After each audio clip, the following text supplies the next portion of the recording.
कथारे अच्छी नारी नुहतु नारायणी मु कहूनी आज्ञा आपण भी थे नजर पकातु जापर कारण एक एमती घटना गत सोमवार दिन समग्र देश परिवार संगे नवमी पालन करुवा बेले समाजसेवी संघमित्रा पटेल जड़े असहाय वृद्धा शव सत्कार करी देवी दुर्गा प्रकृत वंदना करिसेंती। बरगढ़ 11 नंबर वार्ड स्थित बांजीपड़ार जड़े महिला पार्वती बाग स्थानीय सरकारी डाक्तरखाना चिकित्सित होता अवस्था मृत्युवरण करथिले। निजर बोली तांकर जड़े धर्मपुत्र श्री लक्ष्मण बाग तांकर आर्थिक अनटन थिबारु से शव सत्कार करिपारि असमर्थ बोली कहिथिले। यह जानिपारि 11 number ward councillor Shri Satyanarayan Panda तुरंत श्रीमती संघमित्रा पटेल को उक्त वृद्धा शव सत्कार करिपारि सहायता करिपा पई निवेदन करथिले। नवमी निज परिवार संगरे समय अतिबाहित करिपा जगारी श्रीमती पटेल एही सत्कर्म को ही प्रकृत देवी प्रकृत वंदना बोली हृदयंगम करथिले।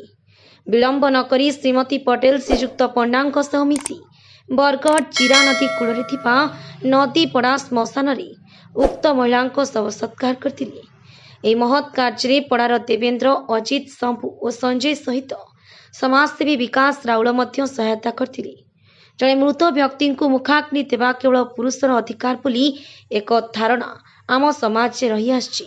हेले श्रीमती संघमित्रा पटेल आज वृद्धा जनक मुखाग्नि दे से महिला झील हेबार कर्तव्य तुलाई। देवेंद्र नाथ वार्ड नंबर 11 पांजुकुड़ी वार्ड नंबर 11 बासिंदा है और आमर पड़ार जेनटा माटे अच्छन पार्वती पार्वती ताकर किए नेन अच्छन पुटे अच्छन से आर्थिक बहुत कमजोर